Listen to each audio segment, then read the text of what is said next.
as much of the mad and macabre as they were to see that day. Became a nightmare. I'm gonna do a walkthrough.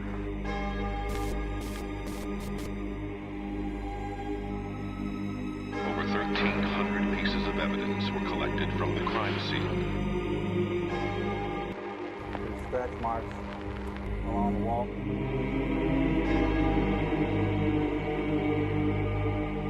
There was no doubt something paranormal was going on. And for that exact reason, I'll continue my research to drive away the darkness. Welcome back to ASAP Radio. My name's Ben Robison, and tonight our guest is Jay Verburg. Jay Verburg is actually a good friend of mine, as well as a local celebrity of the Oregon territory, we'll kind of say, if we want to kind of maintain that old school feel.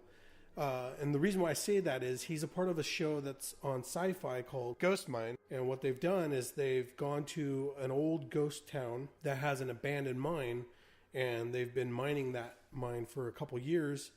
And there was purported claims of supernatural phenomena taking place in the mine. So welcome to the show, Jay. Hey, how's it going?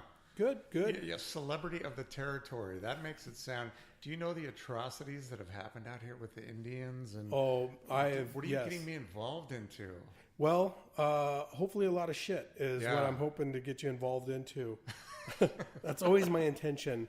I want to kind of pimp out real quick where we're at, too. We're in the old historic police headquarters right downtown Portland, Oregon, which is now the host of many businesses, including the business that's allowing us to be in here right now. Yeah, hanging out in one of the old... In fact, it used to be the courtroom right next to us here. Oh, wow, that's pretty cool. Yeah. And that's where the basketball court is? Yeah. So that's why they made it the courtroom? The court. Nice.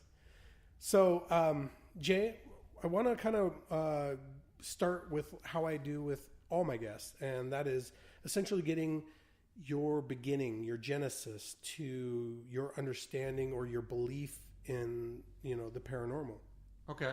And, I'm kind of glad this isn't live because I would probably just ramble for hours and hours and you'd have to cut me off.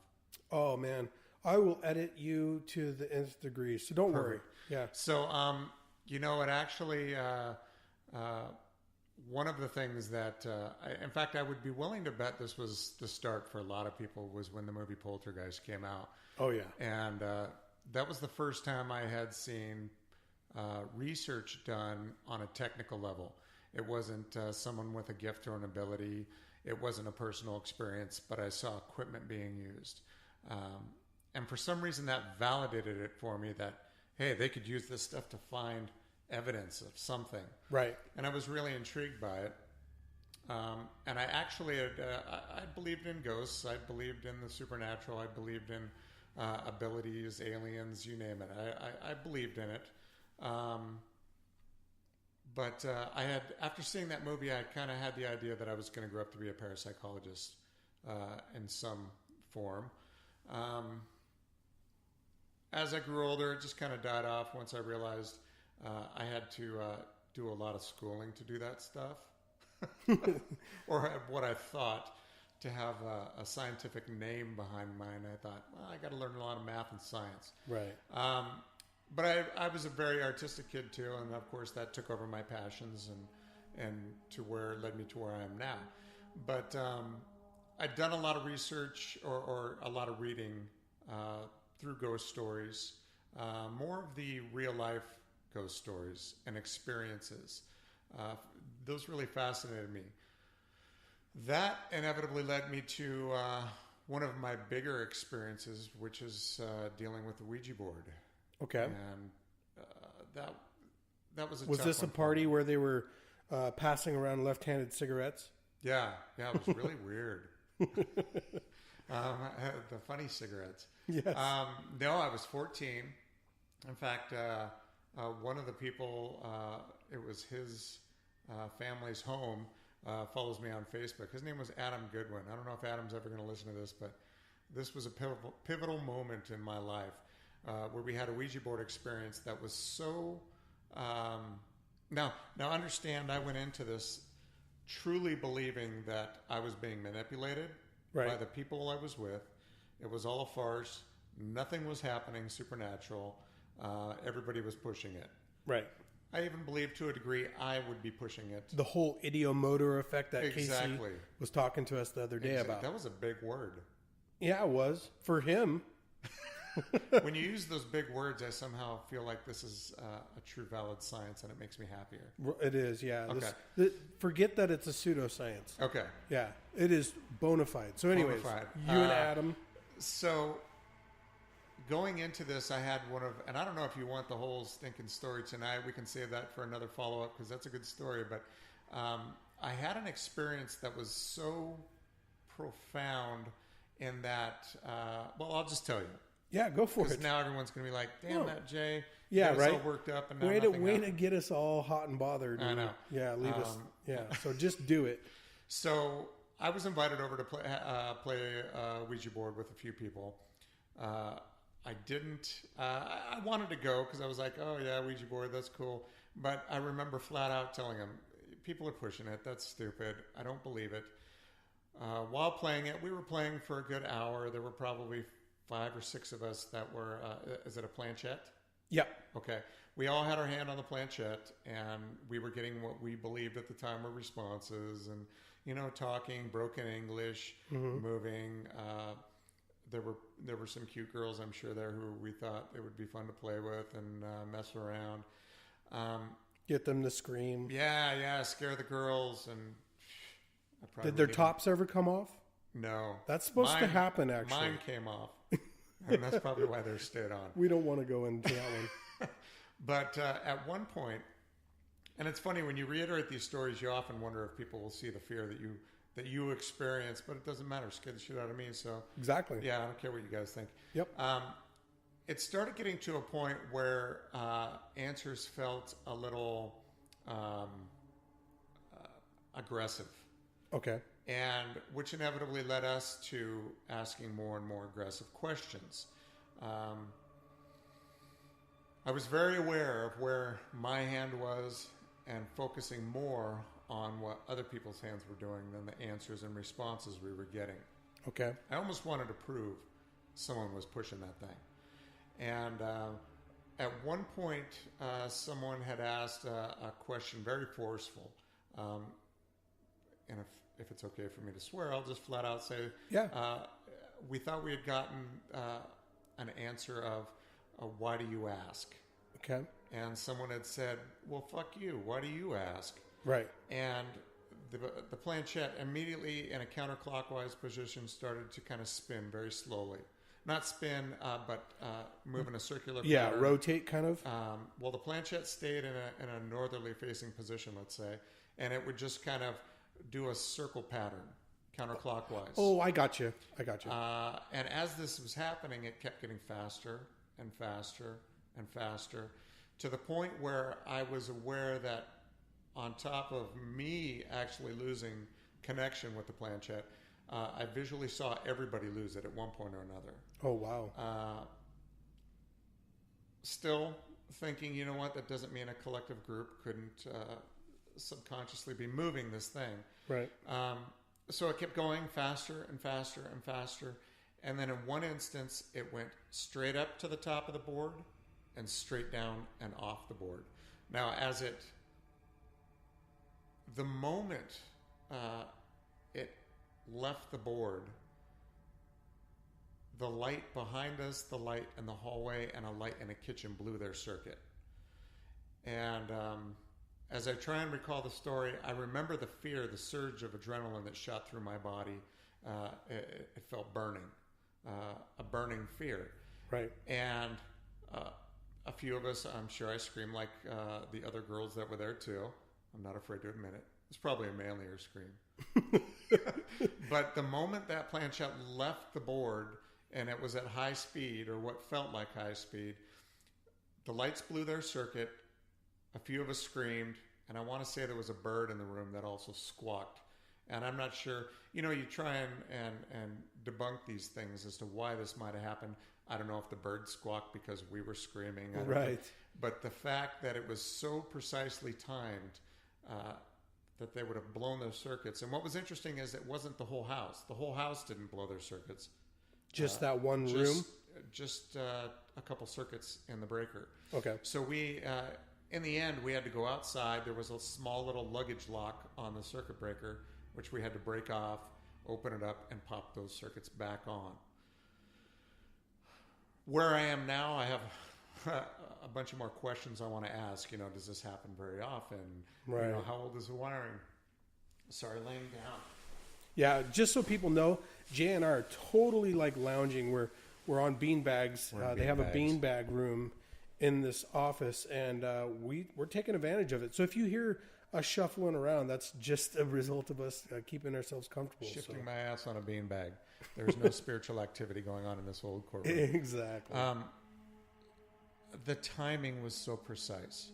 I couldn't wrap my head around how something like that could have happened naturally or coincidentally, right? Without the interaction of something else beyond our ability having an effect on what was going on. And not only that, I mean, it wasn't just that Jay saw this only.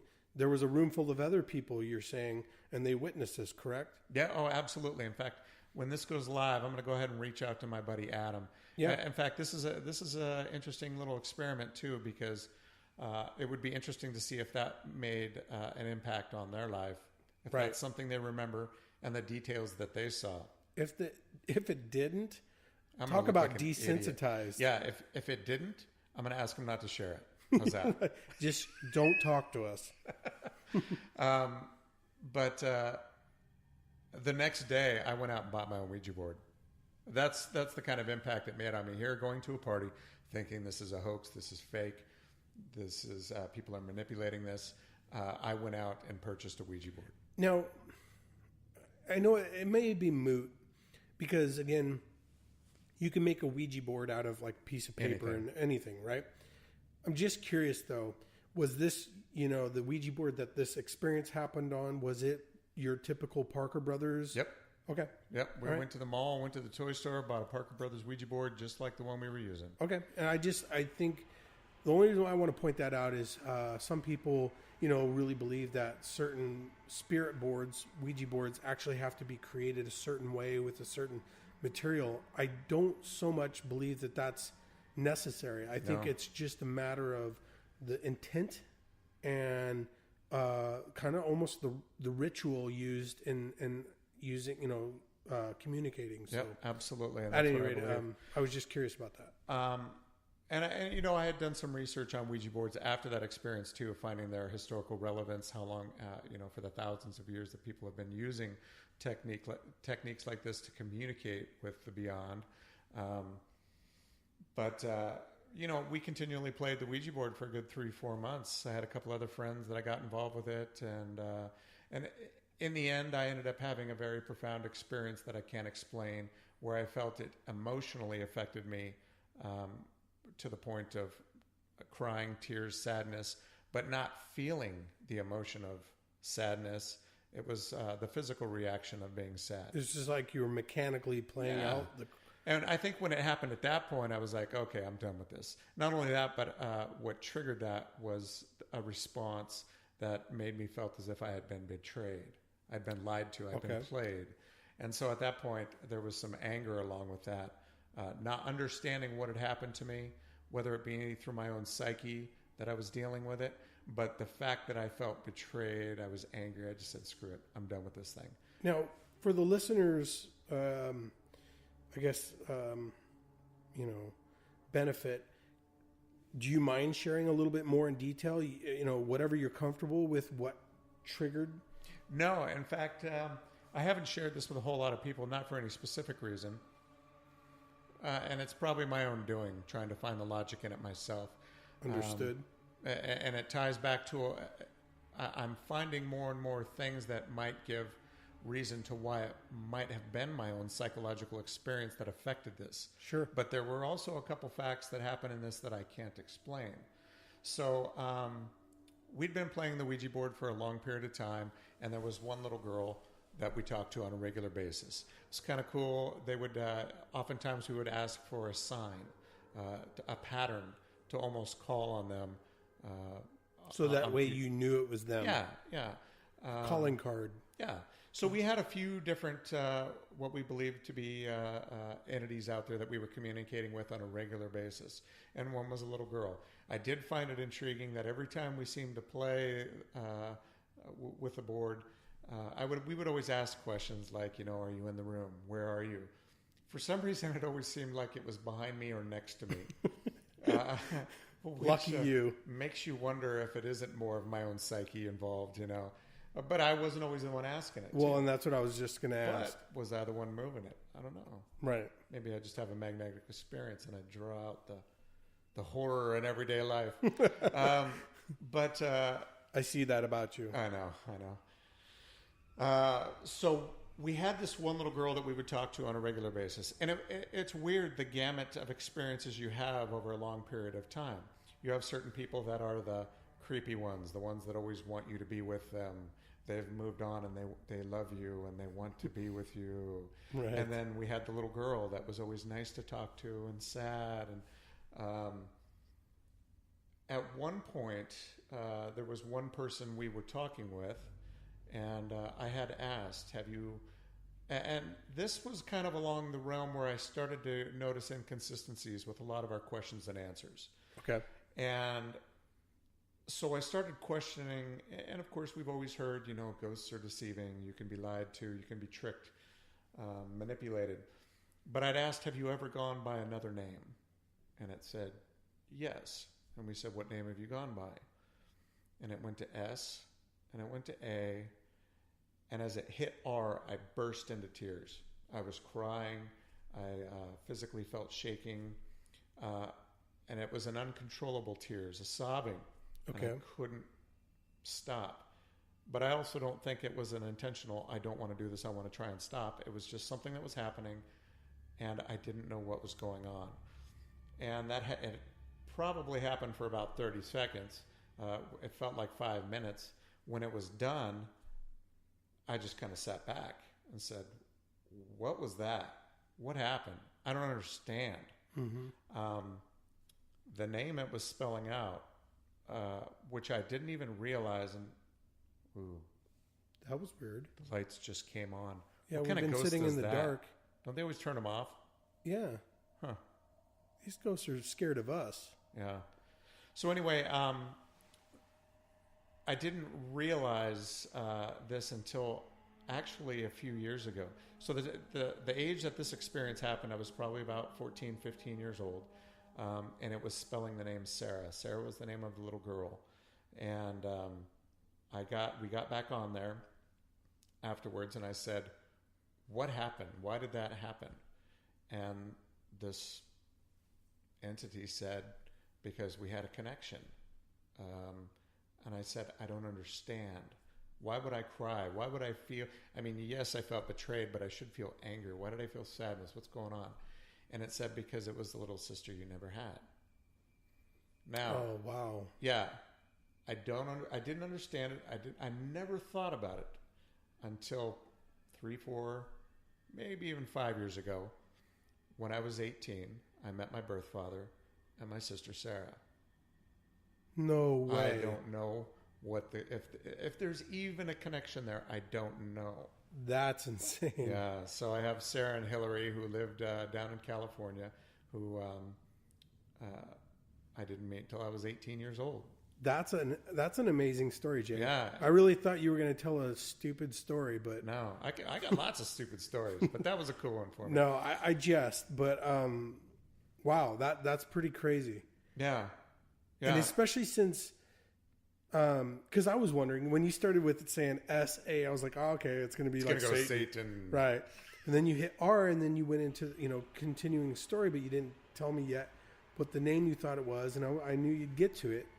But even more profound is the fact that you find out about this sister that you had, or that you share with the same father. So, man. Yeah, it's a weird coincidence. Who knows? Could be. But it's just another little tidbit. in the realm of research that I'm intrigued by. I want to know these things now. And being younger, we have these experiences and we don't apply the logic to want to actually go out and research. Right. Sometimes it is more fun to just go with the experience, assume you had connected with something with the beyond and leave it at that. Yeah. And sometimes, even as a grown-up, I still want to do that. Yeah, no, yeah. I don't want to find a reason as to why I might be wrong. Let's enjoy it for what it was at the moment. Right. And I'll be happy with that. I won't use that as evidence. I won't use it as... It's for you. It's a personal thing. Yeah. Exactly. Right. I enjoyed it. Well, on that note, I think what we'll do real quick is we're going to go ahead and take a break, and then we'll come back, and I'd like to, chat a little bit about, your current stance on, the paranormal. Yeah. So, all right, we'll be right back. Stay tuned.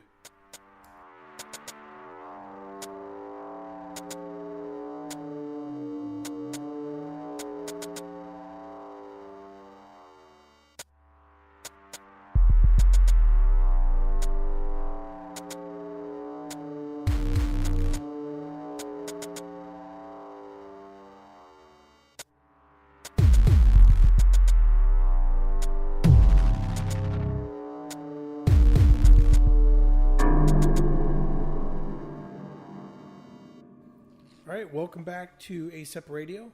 My name is Ben Robinson, and like I said, tonight's guest is Jay Verburg, or as he wants me to call him, the lovely Jay Verburg. Lovely Jay Verburg. Okay. Yeah. Whatever you want, man. As long as you pay me the money It's you your show, promised. but, I just want to be addressed correctly. No, and I wouldn't want, any different.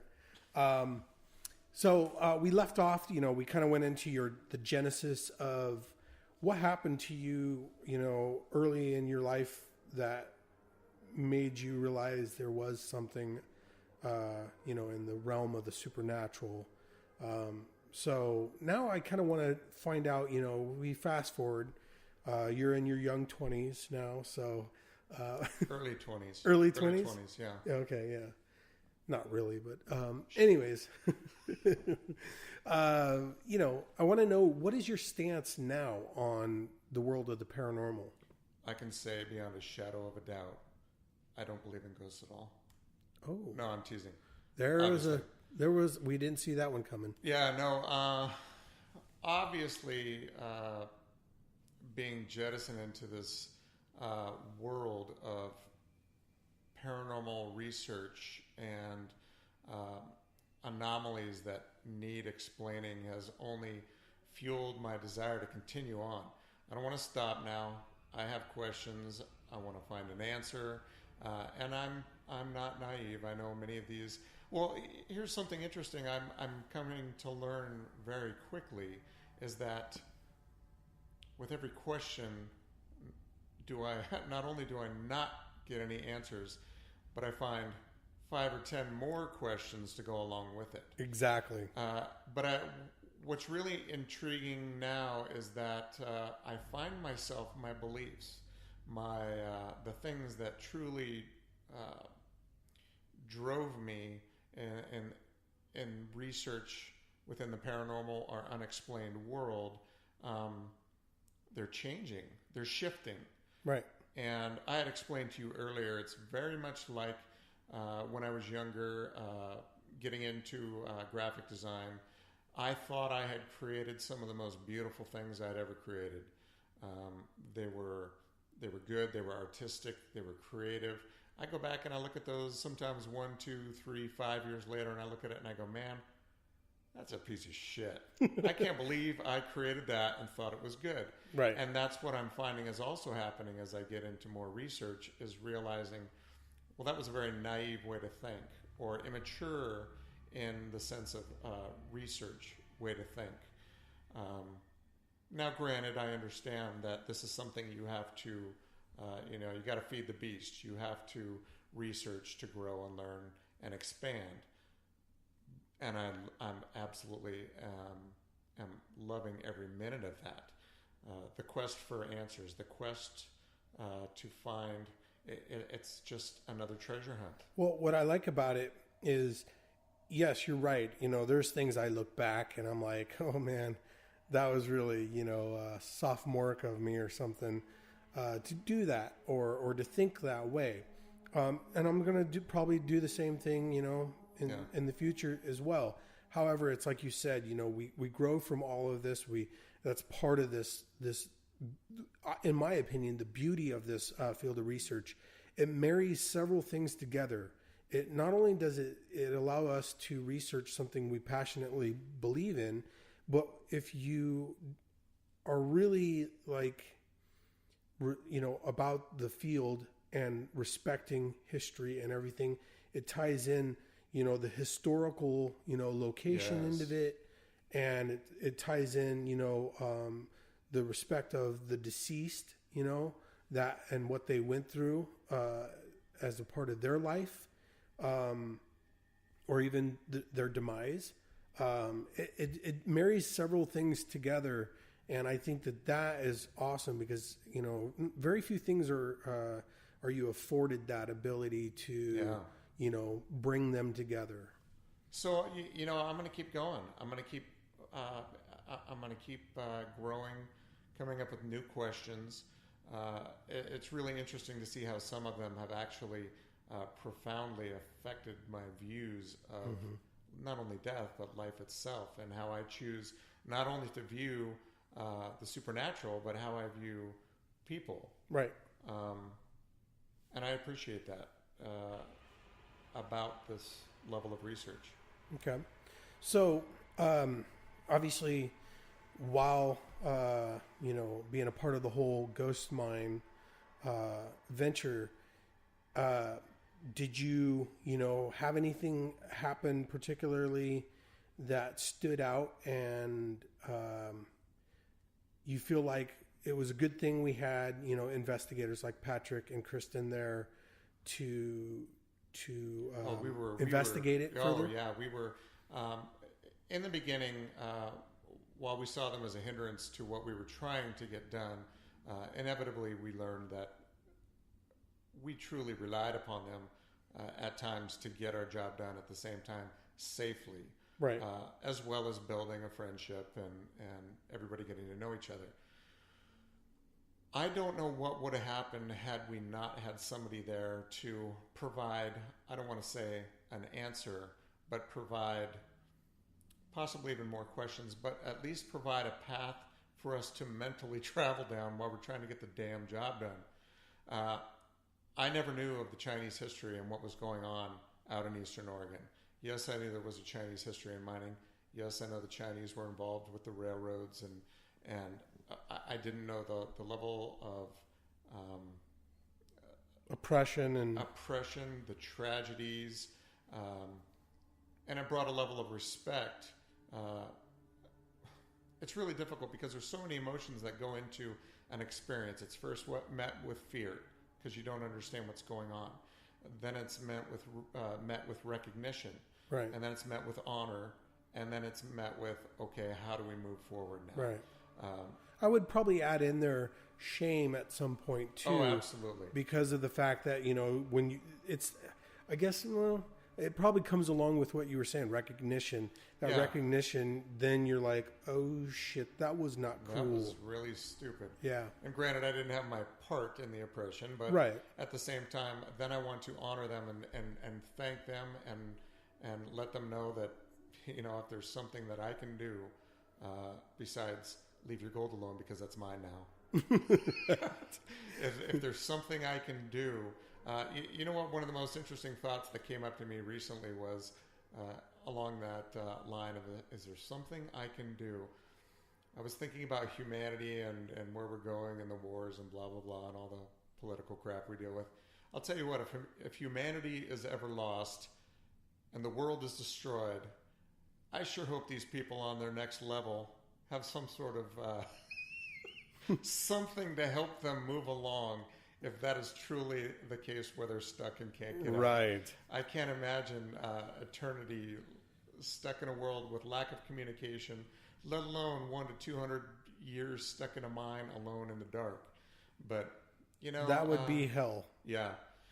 Working in the mines gives you a level of respect for the people, the families, the jobs that needed to be done.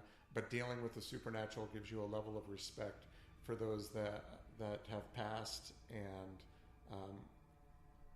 even leading to the research of some of the shameful acts that had taken place. Right. That's a whole nother level of honoring and respect, just understanding the history. And that's what I find interesting about researching the old mines, the homesteads, the ghost towns, is for the first time you have the opportunity, and we all as humans can understand or have been in the position in the past where we have walked in the footsteps of something historical, and you feel a connection. And you're like, that happened right here. An energy connection, it's a connection, it's a fascination, and it's a desire to imaginate. Yeah. Or it's a desire to imagine, you know. Yeah. I like to imaginate. Imagination is fun. Yeah. Ponies and rainbows. Yeah. Ponies and rainbows. So let's talk a little bit about some of the ideas that you have with regards to the paranormal and researching this this particular topic in its own. What? Apparently, I just broke one of your synapses. Yeah. Something was the wrong side was firing. I'm sorry. Could you repeat the question? So, what are your ideas on like paranormal boy, research? now you did it. Now I got to sit up for this one because I'm going to get all animated. There we go. We're going to readjust my microphone here because this is going to get good. So my beliefs. Now, I have my beliefs that there's something out there greater than us, something that we don't understand, something that we want an answer to, and unfortunately, we're never going to get an answer. But that's not going to stop us as humans from trying to discover what we can. Right. I very much, in my analytical mind, doing a lot of my computer code stuff, I'm trying to find something that makes sense. One of the big things that I very strongly believe in that has been proven through science, and I don't want to say necessarily proven, but theorized through quantum physics, things like that, is that everything we know, everything we understand, everything we feel, touch, everything that surrounds us is made up of energy. Okay. Energy, we know, can't be created or destroyed. It is transferred. Now, this is also going to tap into a religious realm as well, because now I'm playing with people's religious foundations and their beliefs. Right. I honor them. I appreciate religions and what they're there for. While I am not a religious person, I'm a very spiritual person. But if energy is neither created or destroyed, and we're looking at the human spirit, when a child is born, where does the energy, where does that spirit come from? A lot of this is faith. And you know what? Again, if I offend anybody, this is why I'm asking these questions, is because I want to find out. And you know what? Who knows? Maybe it'll lead me to be a religious zealot, and I'll have my own infomercials on TV at 3 a.m. where you can buy... you might be the next Kumare. I might be. But if when a child is born, if energy is neither created or destroyed, that energy comes from somewhere. When we die, if that energy isn't destroyed, it is just transferred. Where does that energy go? I very much... one of the things I'm spending a lot more time studying right now, on a very low level, that studying means surfing the internet right now. But one of the areas I would like to get into more is understanding... you hear some people talk about when we die, what we're experiencing is almost like layers of an onion. You're moving to a little bit further, whether it be a dimension, a level, a layer, whatever it might be. Okay. That's fascinating to me, and it's intriguing. Now, what I would imagine is my energy, my spirit, my soul, my being, my physical being, comprised of energy, is contained within my physical realm. I am nothing more than a droplet of water in a metaphorical container. Now, once I die and my energy leaves my physical being, that droplet of energy enters an entire pool of energy that we are encompassed with. Everything surrounding us is that energy. As that energy moves on and I move to my different layer, realm, whatever it might be, as life progresses and a new life is brought into the world, that energy is drawn from somewhere. That energy is once again contained, but like that pool of water, when that droplet is entered into the pool of water, it will never again be that same droplet of water. You can extract another drop, but it will never be the same structure as when it was placed. Are you saying it kind of like meshes with all the Exactly. other water that's in that proverbial pool? Exactly. Okay. That's exactly what I'm saying. So if a new drop, so to speak, was taken from that pool to create new life, or in whatever it might be, why would that droplet not contain small imprints of everything else that is comprised of that energy? So this leads to really interesting topics, especially when you consider past life experiences. When you look at people who say, I feel like I've been here before. Right. As well as we are gaining the pieces that make us who we are. Makes you unique. Exactly. They're nothing more than minuscule imprints of a global energy that we now have to nurture and learn. That's fascinating. I know. I'm pretty deep. I was just talking about your facial expressions. Oh, yeah. No, no, I really do. I really appreciate that concept. It kind of reminds me, and I mentioned this to you earlier. It's kind of there are parallels. Yeah. I'm not saying this is apples to apples here, but there are parallels to the universal mind theory, where there's this collective pool, or this collective language in the cloud that spirits, energies, whatever, can communicate, and it doesn't matter how you're trying to communicate to them. They can communicate back to you either way, because it's almost like in a way you understand. Yeah, a unified language, but yet when it comes out to you, it's aimed at you into what they want you to hear, or what they what they want to say, which could be why we get mixed bags of EVP responses. But anyways, without derailing what you're talking about, so you've got these minuscule imprints of global energy. Yeah, it's just it's an imprint of everything. We as humans leave impressions on each other and learn from each other. Why wouldn't our energy do the same? Absolutely. Wow. Okay. You just blew your own mind, didn't you? You know what? You know what the most amazing part of this whole thing is? I am completely wrong. But that's okay. But you know what? Hopefully I made a couple of you guys out there stop and go, it's interesting. I never thought about it like that. But, who knows? Who knows if we will ever get an answer, and the introduction of all the quantum physics and the things that we have been witness to and exposed to in the recent years, with things like What the Bleep Do We Know, The Secret, shows like that, where they all briefly touch on the topic of quantum physics. And I had once read, and I don't recall who it's from or have a source, so I'm probably making this all up right now, and I'm fine with that. Was the thought that when you look at the energy that everything is comprised of, the physical waveforms of light, the visible light that we see in these through our physical eyes, I seem to recall hearing that if we could take the full gamut of possible light wave imaginable and expanded it out the distance of a football field, that what we actually see would be equal to the size of a grain of sand on that football field. Oh, wow. But again, I could be completely I was going wrong. to give us 5 yards. Yeah, so you might want to cut this whole thing out, because I'm misquoting people and making up things as I talk here. I'd have to look at it again from the actual frequencies. Yeah. And then try to do the math there. Yeah. But that may be very accurate for all I know. I know it is a tiny sliver of the full light spectrum that our eyes actually see. So, if you were to blow it up to that kind of scale. And you know what's an interesting topic here? We're going to span the board here tonight with Perfect. Yeah.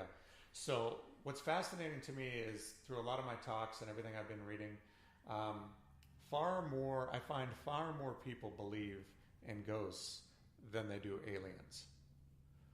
And when you look at the technology we've created with the Hubble telescope and things like that, the Hubble telescope read an article once that was saying it took this gigantic image of the sky, took a solid picture, and mapped it out into a series of, 1 million points.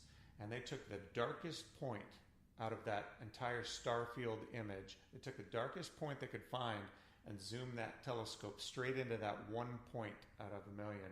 And in that one darkest point, they found 15,000 galaxies. Now, that's not a solar system, that's a galaxy. So if we live within the Milky Way galaxy, I don't even know the numbers on that, the light years it takes to travel from one end to the other. But if you can find 15,000 galaxies within the darkest point of an image of the sky, you'd be a fool to think that we're alone. You'd be a fool to think we're alone, and yet we have a greater scientific knowledge of the vastness, the size of space, and to know that it's ongoing. Yeah. It's limitless.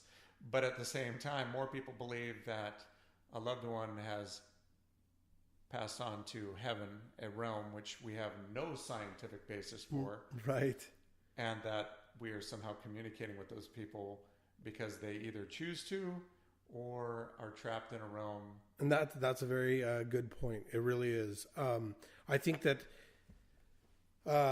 what happens is that I think for people in general, anytime there's the unknown, you either become fearful of it, or you remain sheltered, or you dig deeper.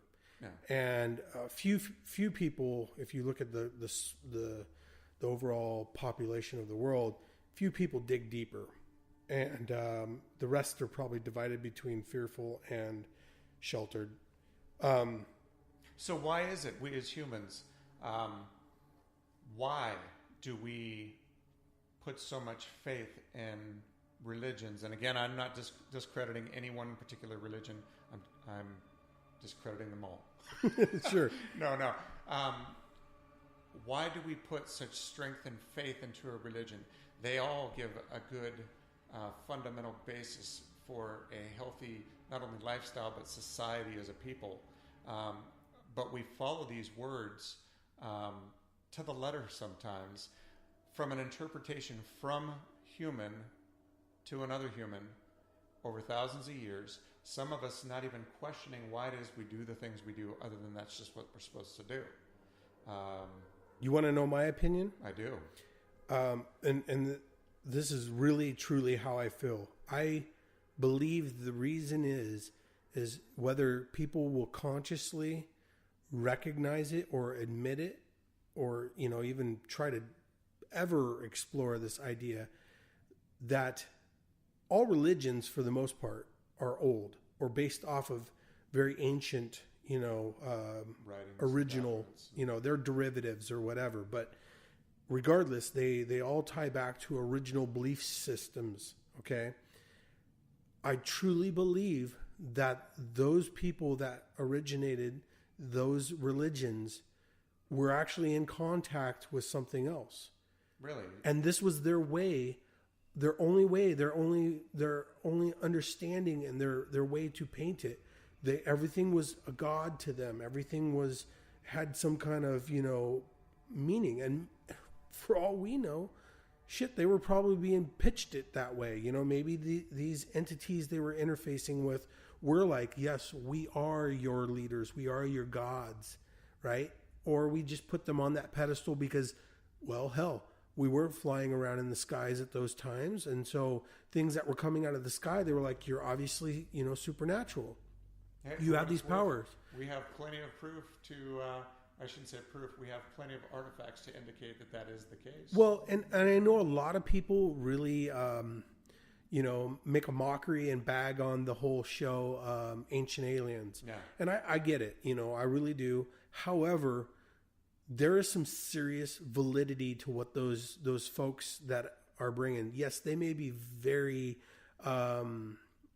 colorful individuals that are, a little bit, or at least come across a little bit off their rocker, but that does not mean that they weren't valid. And here's what I'm going to say is The same thing could be said about Tesla. He was a little bit off his rocker. Homie was trying to marry pigeons or married a pigeon. What? Yeah, oh yeah, that's a fact. He was nursing injured pigeons in his townhouse or his penthouse or whatever that he pretty much secluded himself in. My point here is, though he was off kilter, the guy was still brilliant, and what he did was still used or is still used to this day. So, some of those folks that are in that show and showcased in Ancient Aliens, are pretty eccentric folks.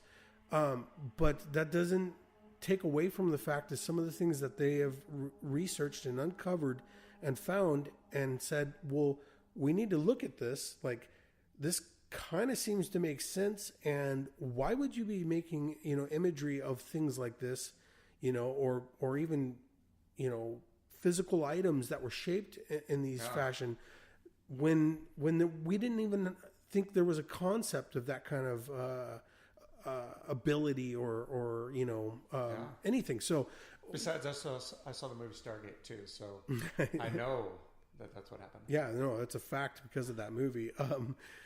So I honestly think that a lot of religions, what they're professing in those and what they've documented and made the fundamentals of it are in fact a result of interaction, and their only way that they knew how to convey it with something else bigger and maybe not even from this planet. And it's very interesting because that's a completely different shift from my thinking, as far as we were dealing with societies and people who, while very sophisticated at times, you look at the Romans and their ability to create aqueducts and systems like that.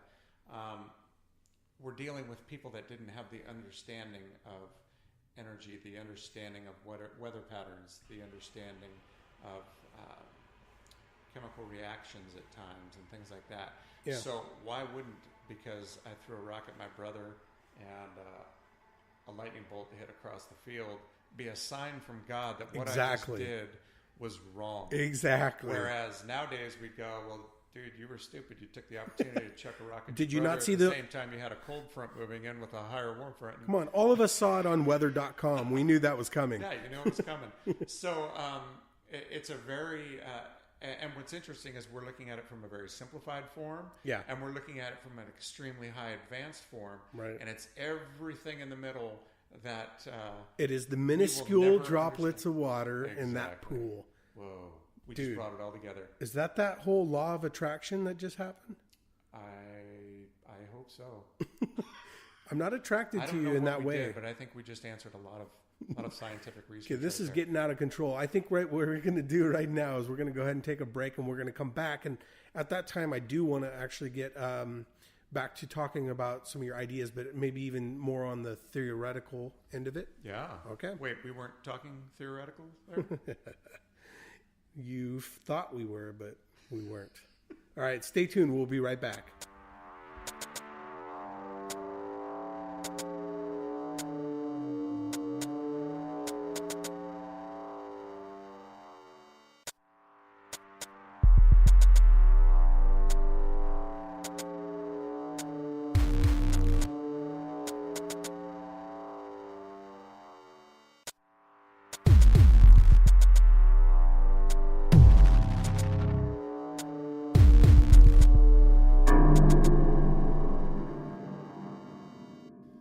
All right, welcome back to ASAP Radio.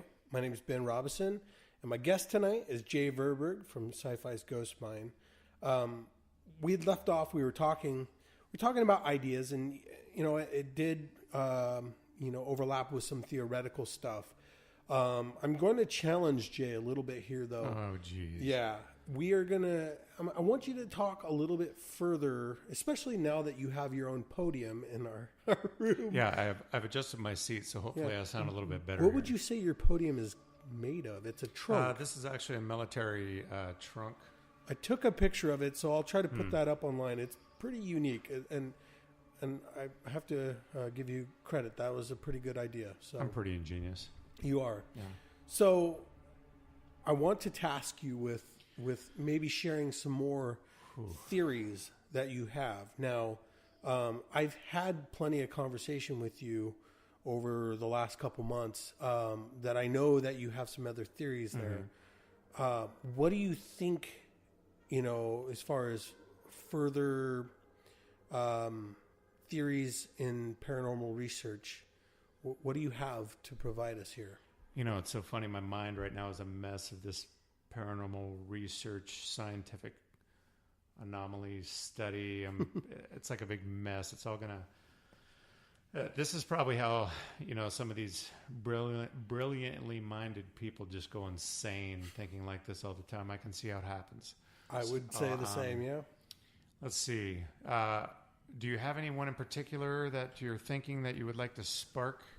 So, I know we've talked in the past a little bit about what you think manifestation, spirit-wise, is a result of, or how it is.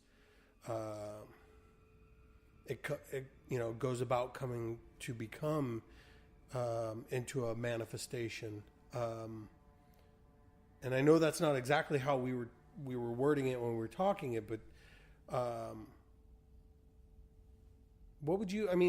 What are your thoughts on the theory behind manifestation of spirits? Well, as far as manifestation of spirits, one of the things I think I know what you're referring to a little bit here. I've always believed, as I read through my books when I was younger, and wanted to believe through my Ouija board experience and some of those events, that interacting with the beyond was always something that had to do with an entity or a being or spirit that needed help, that needed to convey a message, and was trying so desperately to reach you, to tell you. Now, because I keep referring to us as the human that we are, but that's the only way to really describe it. Us being the human, applying the logic that we know, the everyday sciences that we live within this realm, have to deal with, it's difficult for them to communicate with us. So the only way they can, that I see it, that they can communicate with us is to somehow represent the tragedy they have gone through, the turmoil they are in, or the help that they so desperately need. Because we can't see the entire picture of how they're trying to relay this message to us, our first reaction is fear. Oh, I don't know what's going on. This is scary. There's a ghost.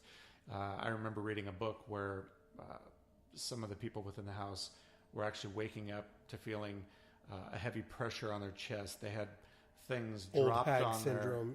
Things dropped on their faces as they woke up from above them. And it turns out, reading through this, they'd actually discovered that some people were accidentally caved in and buried underneath the house. So what they were trying to do is say, we need help, we're buried, there's things on us, we can't breathe. And we took it as fear. Right. Ultimately, that's where I'd like to condition myself to be, to the point to where I'm always open-minded and not running, screaming, crying from a mine, wondering what the heck's going on in there. I think I don't think you would ever do that. From what I know of you, I'm not saying that you wouldn't, piss your pants or something. Oh yeah. I'm just saying I think that, yeah, it's one thing you get alarmed, you get frightened, but you also cross me as the individual that would say, okay, wait, now let's go look at this. Let's get in there and see. And it's difficult to know what's going to happen in a situation like that. I also have been thinking a lot about, again, this ties back to religion, and I hate to be the person who sounds like I'm constantly putting down religions, but I'm not. Religions have their place in life. Even, in fact, it angers me sometimes to hear people talk so negatively of religions.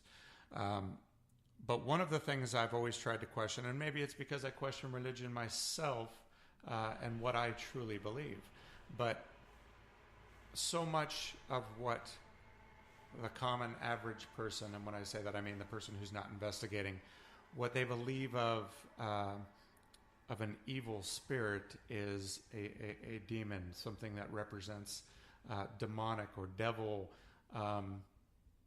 And being the biblical people that we are, relate that into the world of heaven and hell, the God, devil, and things like that. I often wonder now if I'm going to tie in my drinking a little bit here when I decided to quit drinking. Sure. Without revealing any group names. One of the important tasks is to find your higher power. Now, my higher power was love. As far as I'm concerned, there is no greater force in life than love. As long as you have love, as long as you express love, and that's gives you the ability to forgive. Yeah. All those sort of things. So love was my higher power. I don't know where I was going with all that, but demons are real, trust me. No, one of the things I believe, because I had a real difficult time with the God scenario, trying to imagine, okay, if I really am not sure how I feel about God, how can I find a higher power? Right. Through a lot of this research and being sober now for almost 2.5 years, and going through some of the experiences, I've really strengthened some of my higher power, especially in difficult times. But what I'm truly fascinated by, and I truly believe, if there is a heaven and hell, some of the worst imaginable people we as a society have ever known, if there is a loving God, an all-forgiving God, who's to say those individuals, knowing what we know now about psychological disorders, chemical imbalances, things like that, who are we to say that those people who we view as some of the worst beings imaginable wouldn't be forgiven and granted access to a wonderful place that we all have the deserve to go to? Right. But so that being the case, that encompasses a love and a forgiveness and that higher power. In my beliefs of energy and how energy is transferred and expelled and contained and how things can somehow manifest, whether that energy is contained, I often have started wondering if what we view as demonic, poltergeists, isn't merely a collective of energy that is just exponentially growing based upon an attraction of likeness, so to speak. As our energy is dispersed and amidst this pool, in fact, that's a good analogy right there. You look at a pool, drop leaves, dirt, it all seems to kind of accumulate and gather in an area as this swirling mass of water just kind of collects it. Who's to say that a negative energy force couldn't just continually attract likeness, expand, grow, fester, exactly, is a great word, into these anomalies of such terrifying circumstances. I think that's very plausible. Yeah. I really do. You're talking about that energy. Yeah. And again, I'm probably very wrong, but but it's okay, because it's allowed. This is just another thing that working through this, investigating, trying to find out what's going on, has led me to an idea. And you know what? As far as I'm concerned, I don't care what type of equipment you're using within this industry. All we have are ideas, theories, and we talked a little bit about this with Casey, another good friend who has a radio show, but we are humans having a human experience, and everything we experience is our own individual perception. Right. What we use scientifically to study phenomenon are pieces of equipment and things we as humans believe will interact with what we believe is a spirit. So as far as I know, we could be using tools that absolutely have no ability to read any type of spiritual activity. Right. But we believe they do. And it's important to use as many of these different types of tools to help us refine our processes and techniques and tools that will actually help us get to an answer of sorts. Yeah, it's a best effort, field. and we're trying to take collective knowledge and experience, from standard occupational jobs, and we pool those together. We're using that word "pool" really good tonight, by the way, and take those pieces and try to see if we can study it. This is all long been going on since the 1800s, late 1800s even, and so people have been trying to do this and figure this out and take things that were never intended to be studying ghosts or supernatural phenomena, and we're doing that.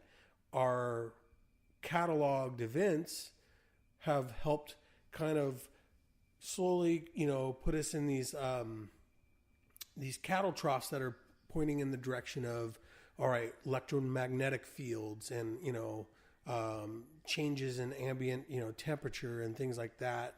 So these are things that we feel have strongly been correlated to those as a result of, for 100 years. And again, I'm new to this whole field. All I'm offering are ideas. Yeah. Don't get me wrong. I'm not naive. I'm not self-righteous.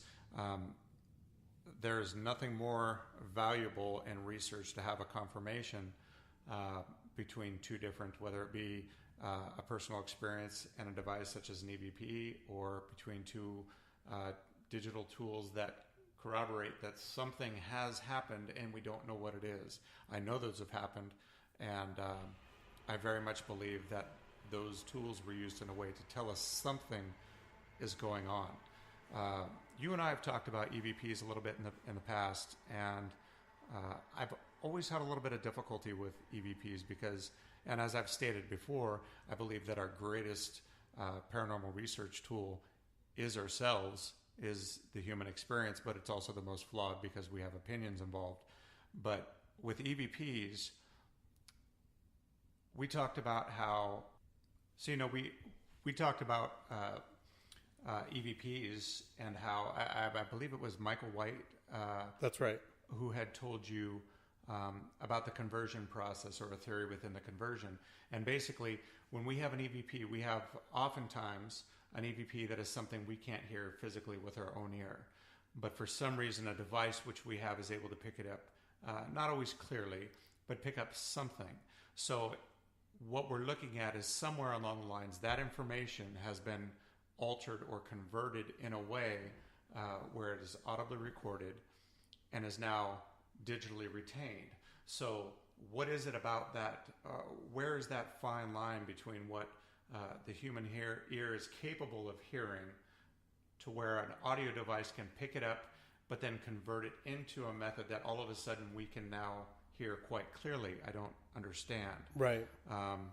These are some of the questions and things that I'm going to have to learn to expand on a little bit and explore, because I want to understand that. I want to know what makes that difference. What is it we are not in tune with?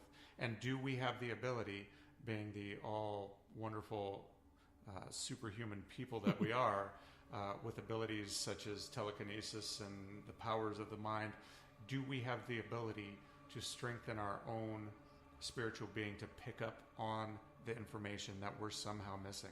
Right. Dial in or tune in better to it. And that kind of, I guess that would segue in a little bit. You were touching on, where you'd like to go with this or where you'd like to research. That's one of the things I want to know about. Where does Jay Verburg want to go with paranormal research in specific? Do you want to have a science-based approach? Do you want to have a spiritual based approach? Do you want a combination, or do you want something completely I haven't even thought of? It's got to be a combination somehow, because I've always I'm always looking for the reason as to why something is not a phenomenon. What it is, sure, we just missed, our perception missed.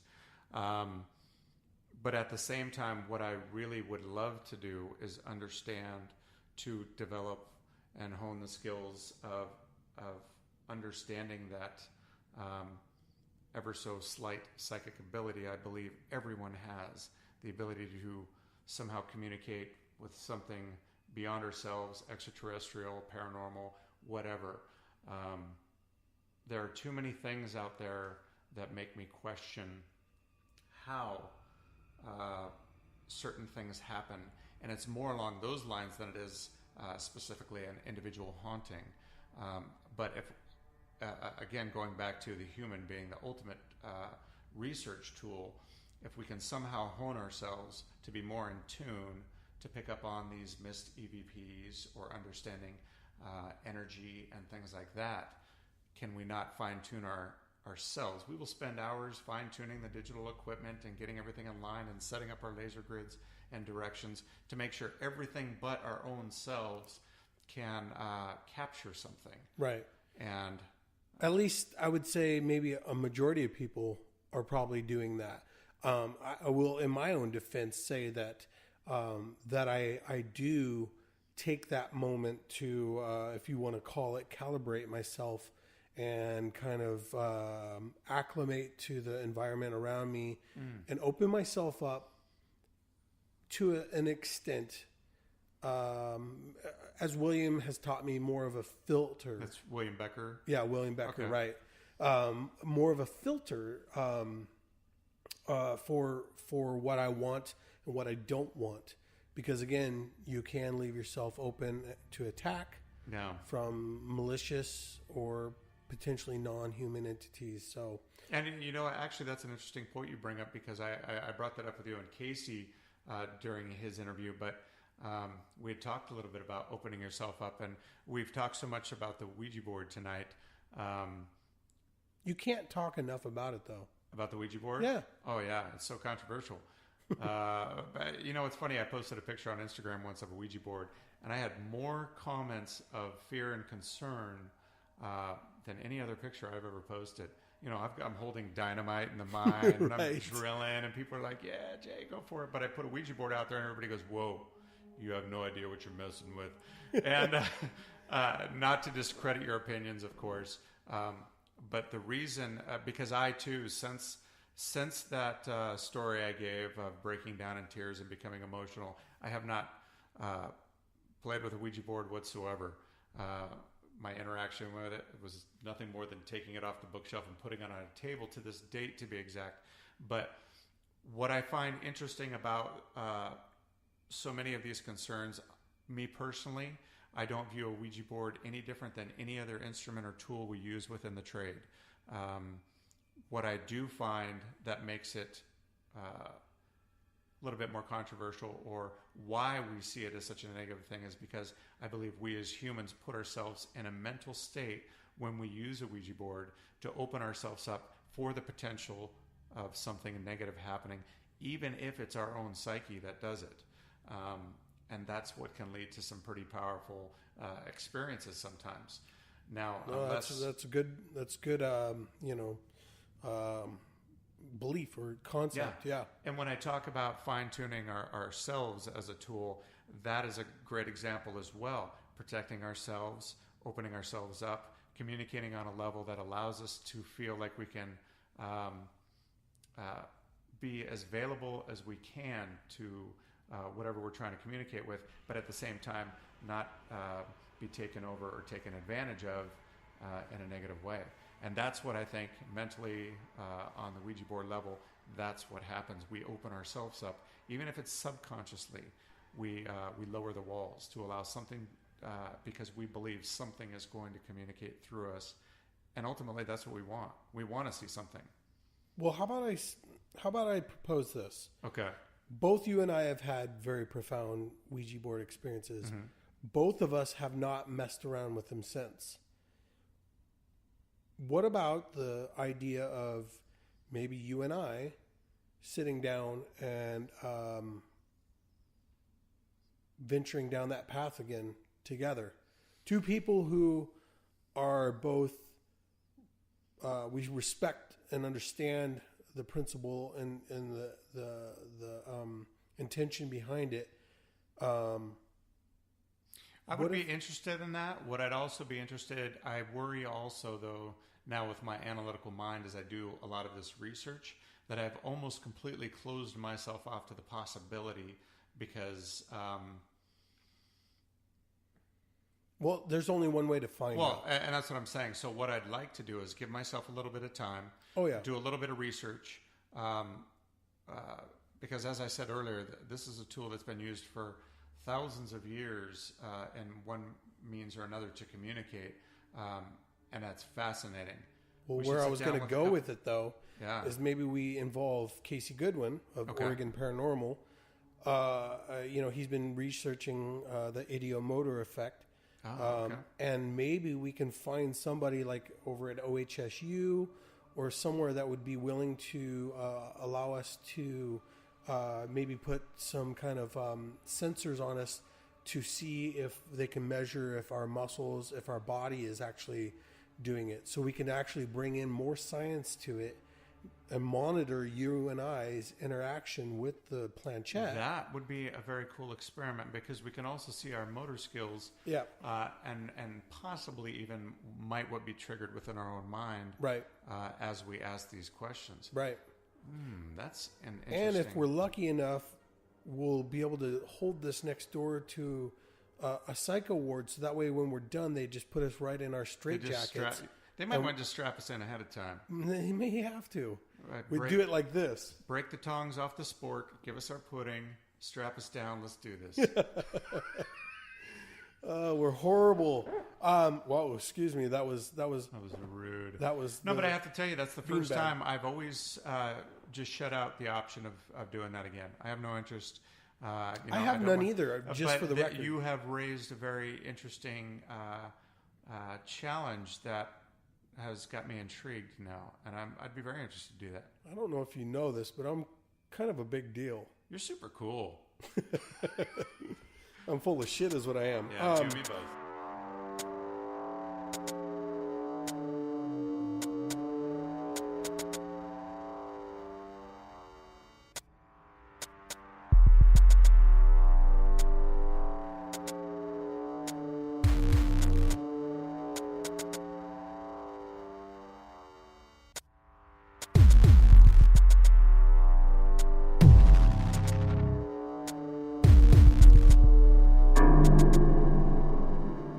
Okay, so let's see. I'd like to kind of roll into the last segment that I've done, but before we do that, I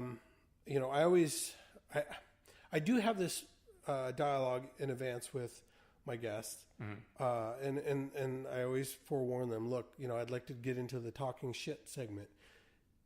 The difference this go round with you is you've got a lot of red tape and things involved with your involvement. So I don't want to put you in any weird position where I'm going to have you contractually messing anything up here. So what we're going to do is we're going to be delicate and ginger with that end of it, but we're still going to talk some shit. And what I mean is, this is an opportunity for the fans, the listeners, to get to know Jay a little bit differently than what you've had out there. And as far as the interviews go. Well, I'm a Scorpio. I like the long walks on the beach. So tell us a little bit about you and what you do and don't like. All the way around. And it can pertain to the paranormal. It can pertain to mining. It can pertain to being a celebrity. It could pertain to just you in general. Right now, my biggest problem in life is I'm trying to find out how I can become independently wealthy without taking advantage of other people, so that I can go on these freaking ghost hunts and ghost town explorations. That's what I'd like to do. Right. How's that working for you? Not so good. I have to get independently wealthy first, and I don't want to be rich. I don't want to be famous. I don't want to own Cadillacs and boats and things like that. Can I own them for you then? What? Oh, nothing. I want to explore these things. And you know what? That is actually the best part of being involved with Ghost Mine, is seeing the number of people that have the same passions I did about ghost towns, and just talking with these people, finding new locations to explore. Kids are excited. And granted, so a lot of this does contribute with the ghosts and stuff, but I think we can all agree gold is way cooler than ghosts. I want more gold. That'd be cool. I hear crickets. Yeah. No, I hear a vehicle. Yeah, it's a vehicle. No, I want to be able to afford nice knobby tires to get down that damn dirt path so I can go explore some of these things. But I don't want to be rich. Sure. So, what is Jay into outside of mining and outside of paranormal research and work? Freaking social life where everybody wants to talk to me and look at my pictures and stuff. Yeah. I feel like I always have to answer them and have fun with them. It sucks sometimes because, like, they say all these good things about me. I don't even know who they are. But they know you. No, and it's funny. I had one fan when this whole crazy thing started that had said to me, she had sent me a couple messages, and at one point she said, "Oh, you're basically said you're not getting back to me. You must be really busy. I'll stop bothering you." And it made me feel bad because without everybody out there on Facebook and Instagram and Twitter, I'm nobody. I mean, these are people that have connected with me on a level and are excited to just communicate on a social level, and I want to be available to everyone. I really do. I want to go see the stuff they want to explore. I've gotten so many invitations to explore ghost towns, to go to mines, haunted mines even. Right. And I would love to be able to do that. And the problem is, the more and more you communicate with people, the more and more start collaborating to you, liking your pages, asking you questions, to the point where you get kind of inundated and don't know who, and then you feel bad for responding to some, not to others. So I guess that's an important lesson for any fans out there that are followers of so many of these other shows that are far more popular than ours, is just because they may not be communicating with you on the level that Jamal or Patrick or myself, Kristen, communicate with you guys. It doesn't mean they don't care and they're not appreciative to you. Right. I've seen a few comments where people would actually say, "At least you guys aren't like those guys who don't talk to us." Right. Yes, we are cooler than whoever those guys are. I have an idea. But no, I mean, life is hectic. Life is busy. And at the same time, everybody out there, sees me as this cool, facially hair gifted dude who likes to go blow up stuff in the mine at the end of the day, hang out around a campfire. But I'm back in the real world. I got to pay my taxes. Got to take out the garbage. I'm just a guy doing my normal stuff. Do you have to clean out the kitty litter box? I'm supposed to. But I still make Ashton do that. We all know Ashton, the cool new paranormal investigator. In fact, that's a cool topic. Ashton has asked to go on a couple, even my daughter Lauren, they've both asked about going on an investigation. Ashton got his little taste in Sumter, and that was cool to see a transition from season 1 to 2. And 1, he was terrified. And I've talked about this before, but he chose to stay by himself at a hotel down the street rather than the bed and breakfast. But season 2, he really came back, and he had, and maybe that's what time gives you with an experience. You have your initial reaction to fear and, oh crap, what the hell was that? But given a little bit of time and seeing us come home from the mine safely, and given interactions with the fans, with their experiences, maybe that made him inquire a little bit more. Let's check this out. That's kind of cool. He was excited when he caught the evidence on the iPad there. So even discovering something for yourself might have given him that little spark. Well, and the thing is, I would love to put together a private investigation and bring in some of our close family friends to participate in. So maybe that'll be an opportunity for Ashton and Lauren to cut their teeth, and be a part of a legitimate and just so investigation where you're not having to take many takes. I'm gonna scare the shit out of them. I don't know how, but I'll find a way. White sheet and holes cut in the eyes. I heard that's the best one. I'm thinking like super soakers full of blood. Yeah. Something. Carrie. We'll reenact redo. Carrie. Yeah, we'll redo that scene. We are messed up. But that would be really cool. And he would dig that. Lauren's excited at the possibility. You brought up something. You said private there for a second. I went on that investigation with you and Casey at that private residence. Yeah.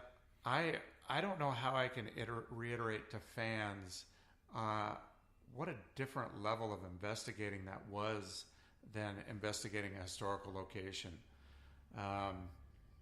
That was a really odd transition for me, and I liked it because I felt like I was really there, not just to find out if there was a ghost room in the place, but if we could actually help. Is there something we can do to help? It was weird. You and I pulled up in the car and we parked out front. We were waiting for a few others, and just sitting on the curb in the car, looking over at the house, going, "Oh, dude, there's people that live there, and they're in there, and they're scared." That was creepy. Yeah, and it puts you in a whole different mind state of what paranormal research is. As you know, I have I cringe at the idea and thought of the word ghost hunting. Yeah, I don't have that psyche. I don't have that stigma. No, and so I don't look at it as paranormal, or as I don't look at it as ghost hunting. Yeah. So when you're there to try to help people, it's a whole different thing than when you're just at a location and you're like walking around barking out commands or requests and all sorts of questions. You have to be very, very delicate. You have to be very mindful of what you are doing, because when you leave, they may, whether it's on purpose or inadvertently, they may be, feel the wrath of whatever you stirred up. Yeah, absolutely. So it was a great experience to have you there, and there'll be many more of those. I just I was glad that was such a good paradigm shift for you. Yeah, and that it was an important moment to have continuing forward. That's a with really paranormal good way research. to put it, actually. I think it's very essential, because you'll see like a lot of paranormal groups out there, and they're the ones that really piss me off, because for one, they either just have a Facebook page, and I'm not knocking people just because they have a Facebook page. It's all of the above, and here's what it is. They have just the Facebook page. They have just investigations of like cemeteries in the middle of the night, and most of, if not every one of their supposed, pictures and what have you, video, if there's any of that, is of orbs and mist or smoke. No. And that bothers me because, one, they're trespassing. Almost guarantee you they did not get permission to be there in the middle of the night. That's illegal. That's true. You can't be in a cemetery past. No. Oh, shoot. Past dusk. Really bad for being in all those cemeteries out in Eastern Oregon. But to be honest with you, I have no idea who I'd contact out there. Well, and that's a different ball of wax, because these people they're actually planning this stuff. Yeah. And when you plan it and you're actually planning to investigate, you should be going through the right channels legally, so that way you are not, one, doing something illegal, but two, you're legitimizing what your intentions are. But again, back to it's all of those things I mentioned that really kind of tell me those individuals are just out there for thrill seeking, and it's a self satisfaction that they're trying to fulfill. And but at the same time, there's a level where everyone kind of goes through that phase in what gets them rolling into what might actually be a paranormal career or a profession. So it's good that we talk about it, because again, it might make people stop and go, "Oh, I no, that's my intention of always talking about. Yeah. And that's what I call raising that bar. Yeah. I want to always educate people and think about it. Get their cogs turning, and really try to think about the big picture here. It's like what we talked about earlier. You know, the marrying of these several components to paranormal research. You know, there's historical preservation, and you know, and being a law-abiding, you know, citizen. All of these things come into play with what we do on paranormal research, you know, and interacting with the deceased. So, and you know what? Every paranormal researcher out there knows the level of,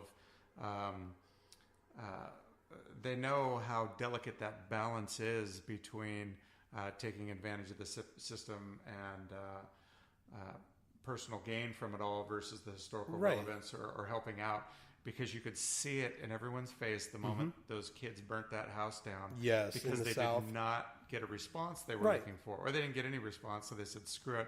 They burned the house down, and every paranormal investigator I spoke with went, oh, dude, that just makes us... I know. Yeah, so, you know, it goes back to what you were saying, is it was a necessary... experience, learning process for you to be a part of that private residence.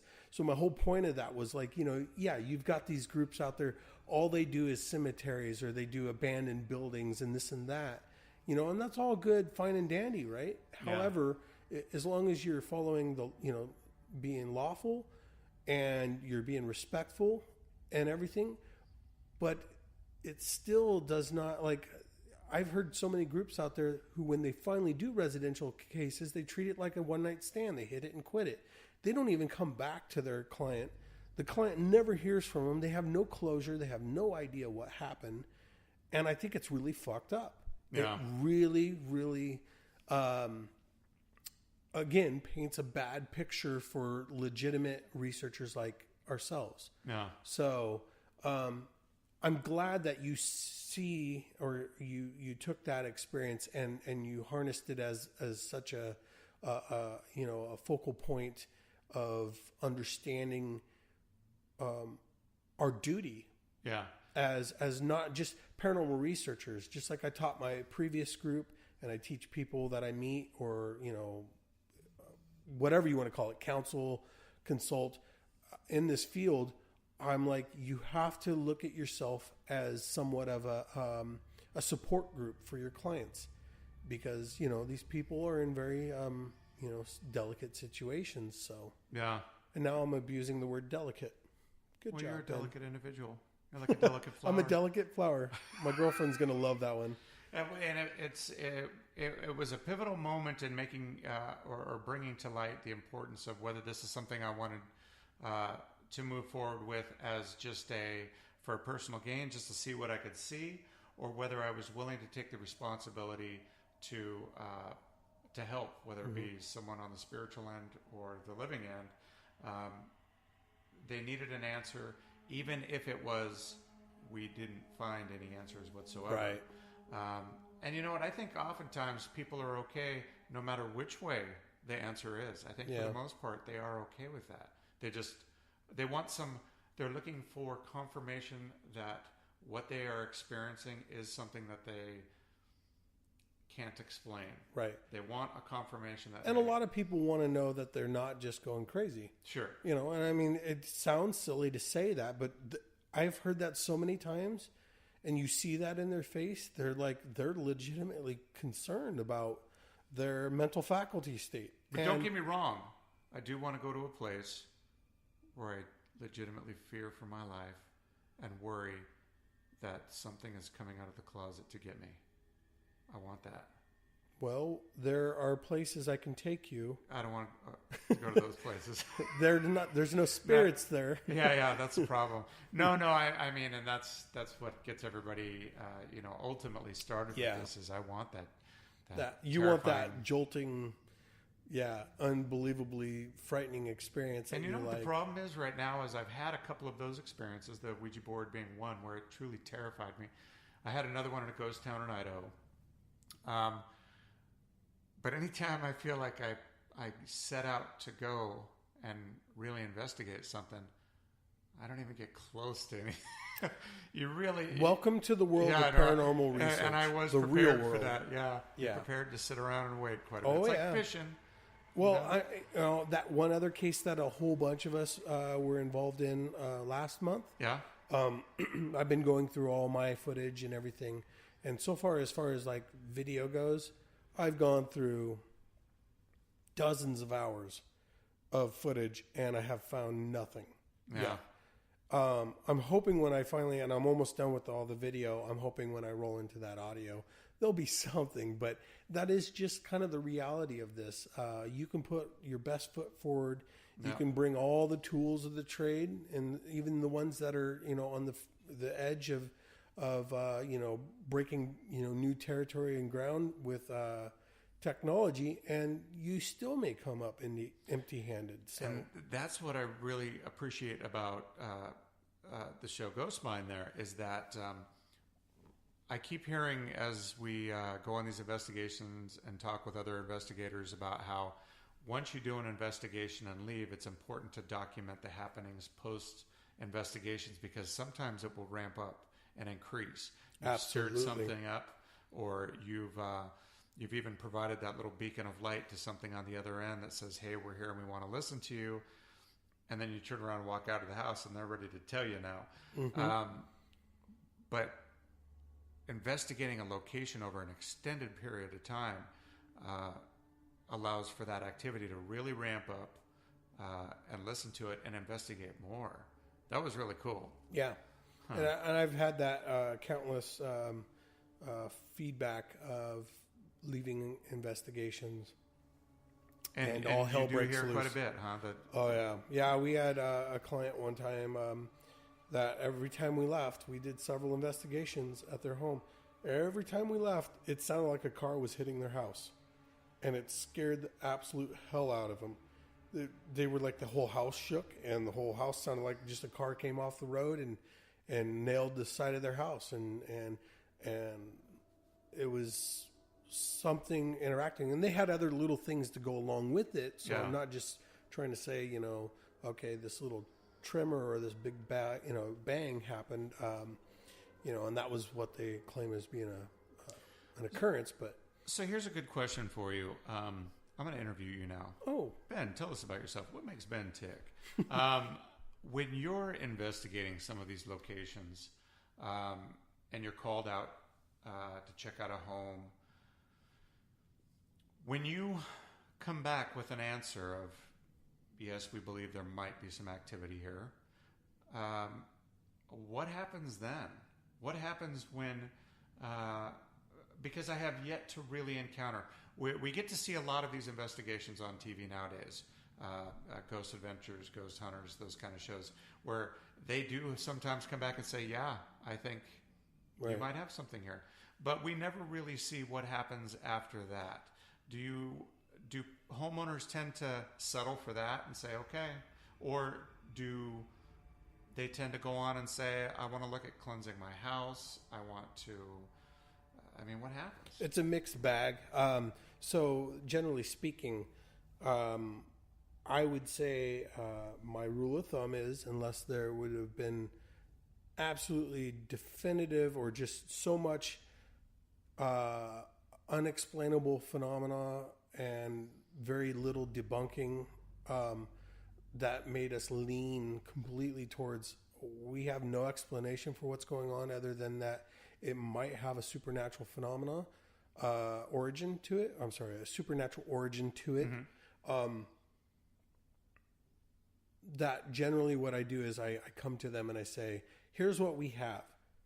Listen, look, form your own opinion. Tell us what you hear or see. We'll tell you then what we heard or saw.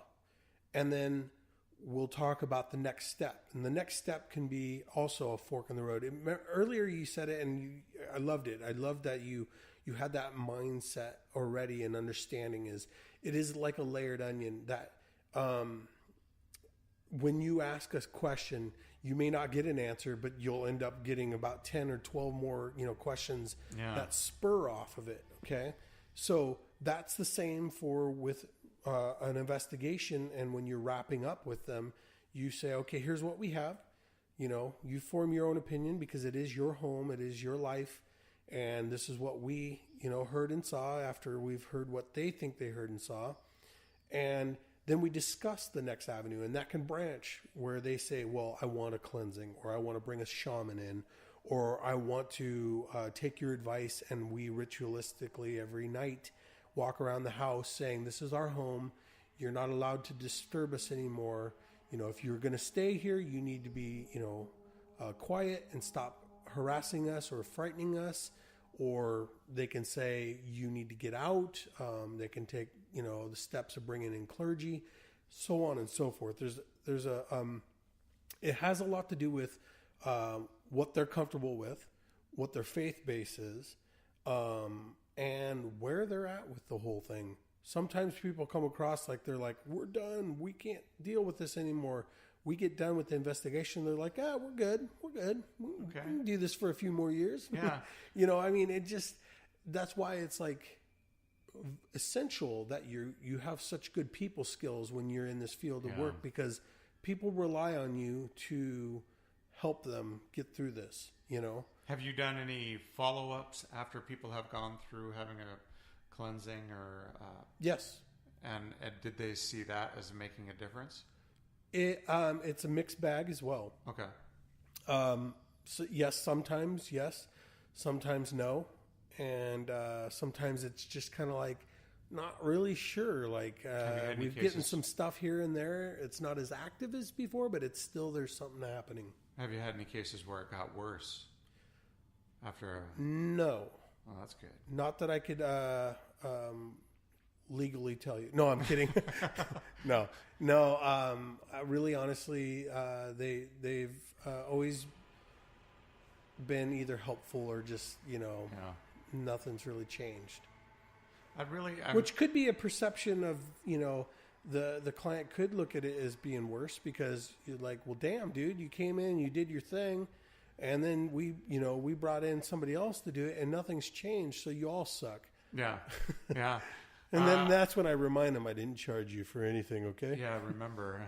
I think I'm so intrigued by, I keep trying to put myself into the mindset of the spirit. And I think that's why I'm so intrigued by, I've been using that word a lot tonight too, intrigued. Oh. You're delicate and I'm intrigued.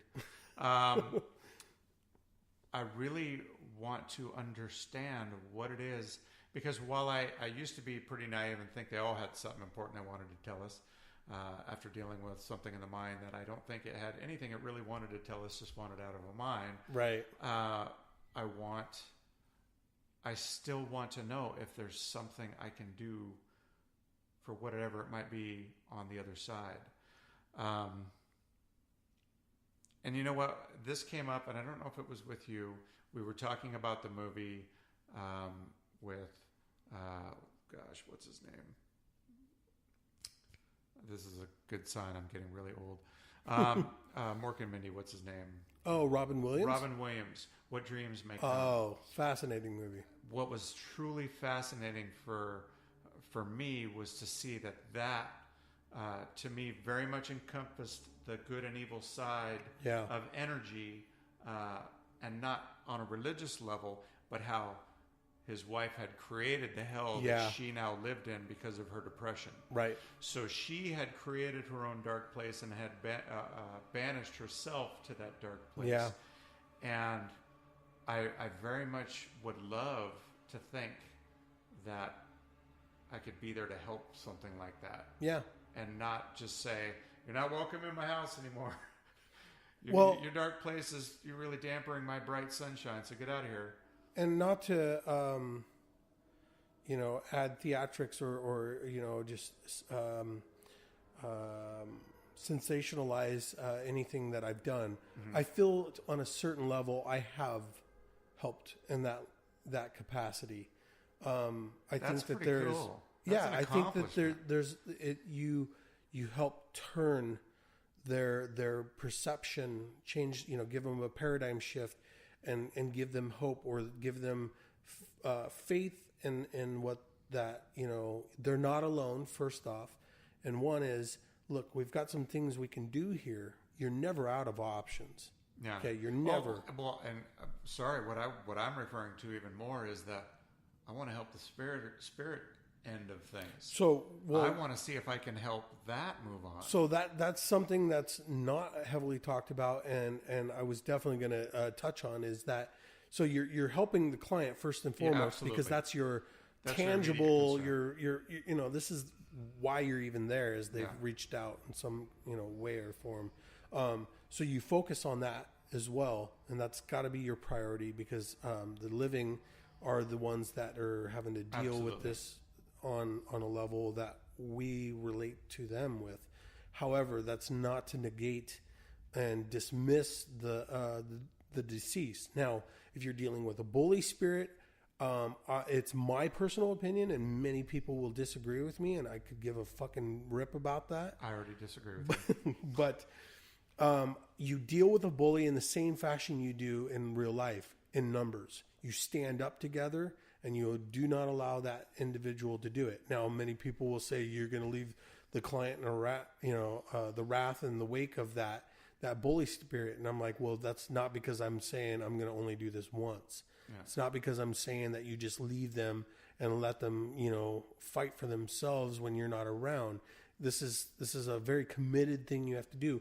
Same as when demonologists and exorcists have to go through the whole exorcism process. It is not a little sit down and half hour, 1 hour deal. It's a marathon is what I call it. It's 2 hours. Yeah, it's 2 hours.